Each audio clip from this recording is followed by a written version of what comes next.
Você não é quem pensa que é. Você não é quem dizem que você é. Então a questão aqui é quem você é. Hoje a gente quer falar sobre os vários preconceitos que você pode ter sobre você mesmo e como fazer para não cair na armadilha do self. Salve, salve! Eu sou o Fábio Chan. E eu sou o Guilherme Afonso. E esse aqui é o Além do Consultório, um bate-papo sobre nós dois psicólogos, sobre a vida, o universo e tudo mais. E hoje estaremos falando sobre essa armadilha do self. Como é que a gente pode ficar preso num conceito rígido sobre nós mesmos. Vamos ser bem sinceros, né? Estamos usando um termo anglófano, né? Que é um termo... Que é, Guilherme Afonso? Anglófano, né? Basicamente, são termos em inglês que a gente usa o tempo inteiro, sabe? Fazer um briefing.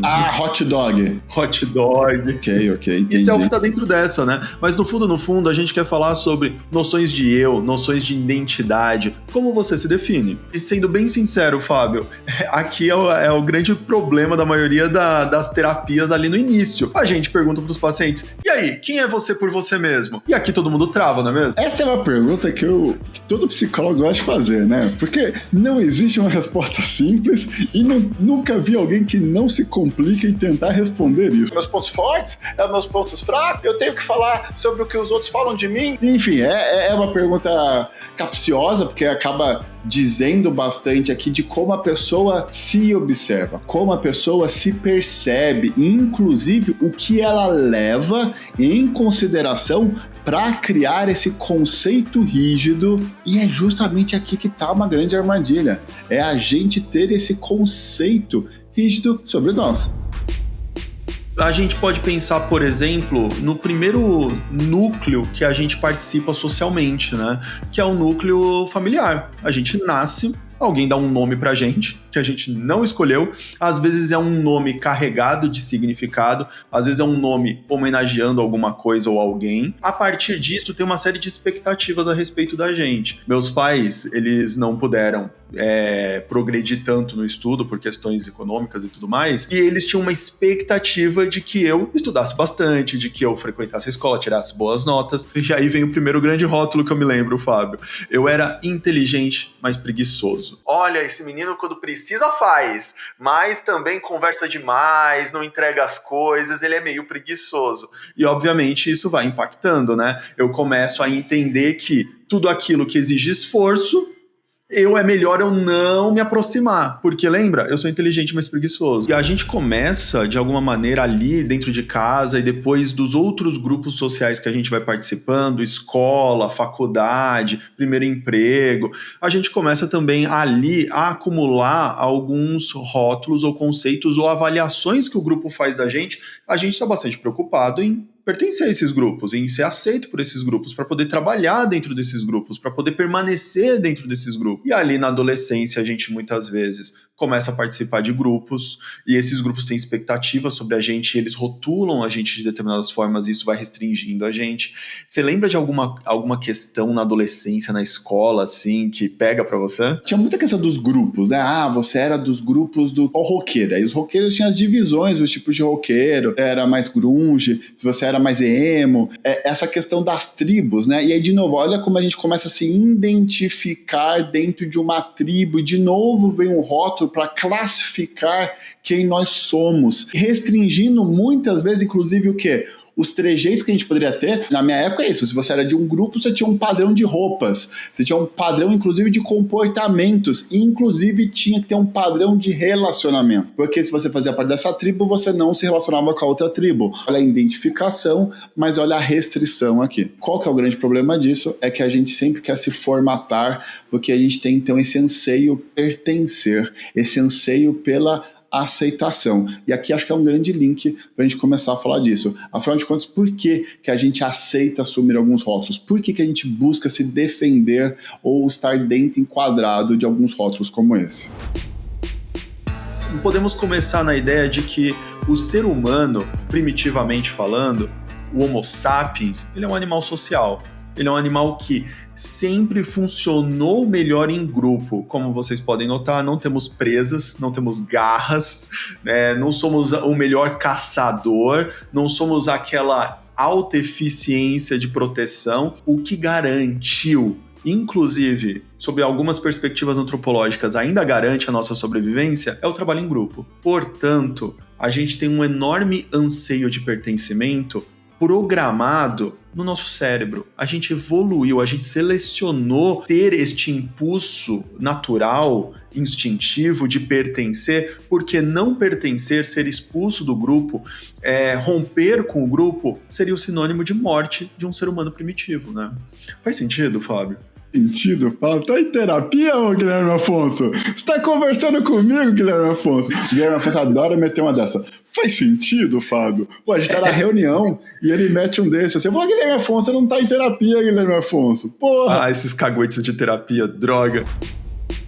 Gui, acho que uma das coisas que vale a pena a gente falar sobre como a gente monta essa identidade e da onde vem, inclusive, esses rótulos, é falar que eles tendem a responder 3 características aqui: o eu, o aqui e o agora. Nós temos uma perspectiva de quem nós somos quando a gente olha esse eu, a eu diferente dos outros. Existem outras pessoas e existe eu que sou diferente deles. Também existe uma perspectiva que a gente forma que é do aqui. Existe o aqui, mas existe o lá, existe outros lugares também. E também existe essa ideia do agora. Então, agora é momento presente, mas existe o depois, ou existe o já foi. Uma criança, ela começa a entender que ela é um sujeito, que ela tem uma identidade, é quando ela começa a formatar e criar essa separação justamente desses 3 itens. Então, quando a minha filha pequena de 3 anos começa a entender que existe ela, mas existe as outras crianças que têm outros nomes, existe o aqui, mas existe o lá, a casa dos avós que é lá longe, que é lá no interior. Quando ela também começa a entender que vai existir o agora, que ela está comendo alguma coisa, mas amanhã ela vai deixar sobre o resto dos doces para comer em outro momento. Então, essa formação de identidade, ela leva em consideração esses 3 componentes. E os nossos rótulos vêm respondendo a isso. Um dos aspectos que para mim são os mais difíceis, inclusive eu levo muito para terapia isso, é essa noção de aqui e agora. Porque muitas vezes eu estou sofrendo muito porque eu estou atualizando alguma coisa que aconteceu comigo há muito tempo atrás. Então eu passei por algum problema na escola, sofri bullying, de alguma maneira me trataram mal, sofri uma rejeição, tinha muito medo de performar mal numa prova. E muitas vezes isso está se reeditando agora quando o contexto, o aqui e agora, não tem nada a ver com aquele passado, né? E muitas vezes eu tô projetando isso pro futuro pra caramba, tipo, vai dar errado, não vai dar certo. Então, o que mexe muito comigo quando você fala dessa questão de self, de formação de identidade, são essas noções de tempo, principalmente. Elas pegam muito pra mim. A gente sabe, né, Gui, de quantas vezes alguém aprendeu ser alguma coisa na infância, aquela resposta era adaptativa, por exemplo, menino não chora, então dentro dessa casa, meninos não choram, você não pode chorar. E se você manifestava qualquer emoção ali, você era repreendido por aquelas pessoas que eram da sua casa ali, seu pai ou sua mãe. Você não seria então aceito por eles, a gente entendeu que a gente tem um anseio por aceitação, logo era adaptativo naquele contexto você não chorar, porque era assim que funcionava aquela regra. Entretanto, depois essa pessoa casa, depois essa pessoa tem amigos e outros relacionamentos, e ela percebe que ela começa a ter muitos conflitos, ela começa a ter problemas, mas ela nunca pode manifestar as suas emoções. O contexto mudou, já não é mais aquele. Aquelas pessoas que então deram aquela regra não estão mais ali, mas ela continua reproduzindo aquele formato de ser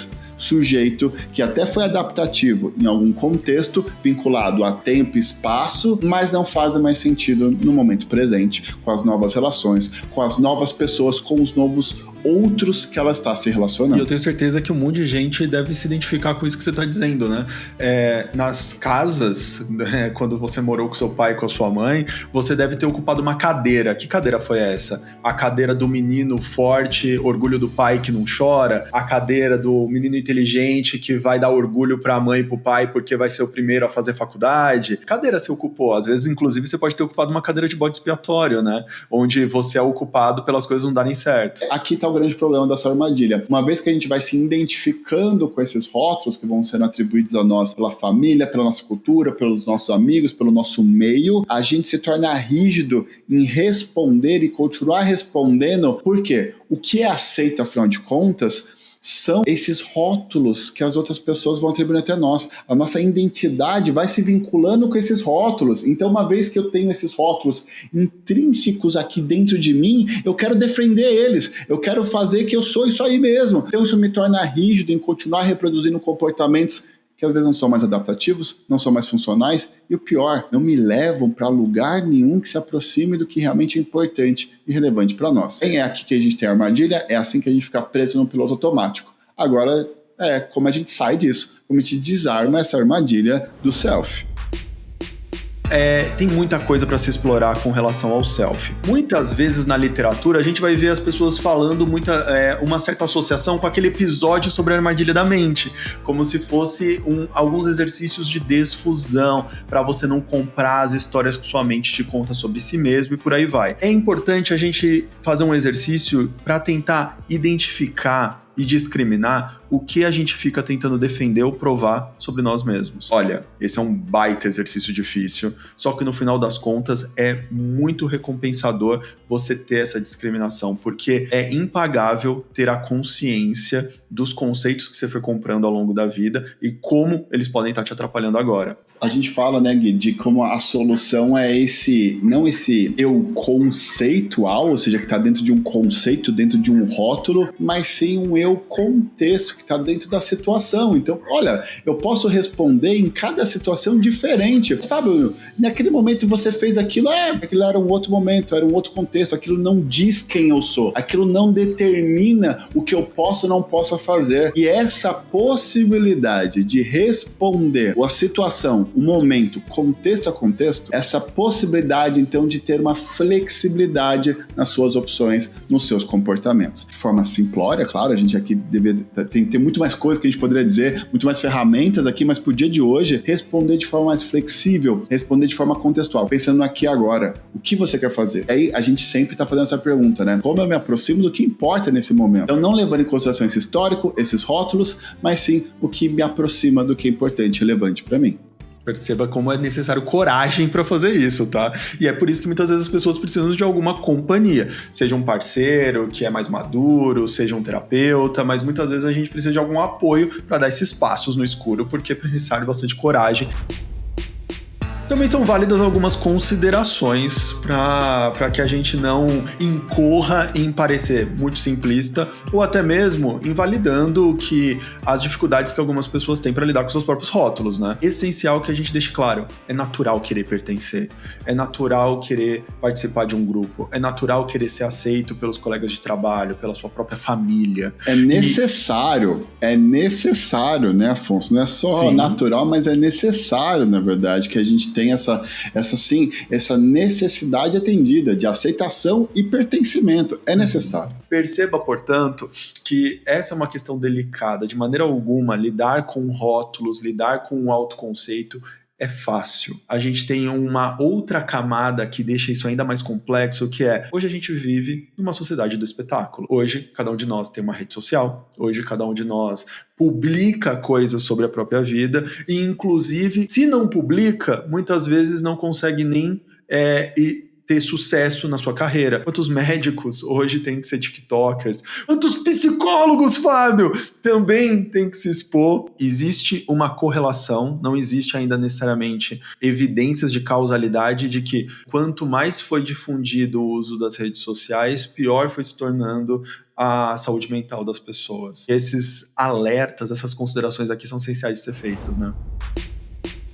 Qual que é um jeito de olhar isso de forma mais contextual? É pensar não em rótulos, mas talvez em legendas. É quem eu fui naquele momento, em quem eu estou sendo agora e não em quem eu sou. Então, essa consideração, acho que ela é importante a ser dita aqui, porque tem como não ser rotulado, né? Seja pelas redes sociais, seja pelas outras pessoas ao nosso redor, a gente tem uma estrutura de linguagem, vai rotulando, vai dando adjetivo pra gente, é isso mesmo, nós somos adjetivados aqui. A nossa estrutura de pensar dessa maneira. É muito difícil não vir um rótulo, o problema é ficar preso nele. E é essa a questão, por isso que dessa brincadeira, assim, ó, não pegue ele como um rótulo restrito que você leva para qualquer lugar, pegue como uma legenda do que você foi, do que você fez naquele momento. E obrigado por ter chegado aqui até o final, porque a gente vai percebendo que a maior parte das pessoas não chega até o final, então muito obrigado você, mãe, pai, que chegaram até aqui, ou um grande amigo de consideração. Yeah! A gente agradece que vocês tenham acompanhado até aqui. Por favor, se puderem, se inscrevam no canal, entrem lá no Instagram, sigam a gente, @alem.consultório, para fazer parte dessa comunidade que tem como objetivo desenvolver maior compreensão sobre o comportamento, tem como objetivo desenvolver maior bem-estar e consciência. O nosso selfie contextual de influencer vai gostar muito de ver você até chegando até o final, compartilhando e curtindo tudo, tá bom? Maravilhoso. Beijo, até a próxima. Grande abraço. Tchau, tchau. Tchau, tchau.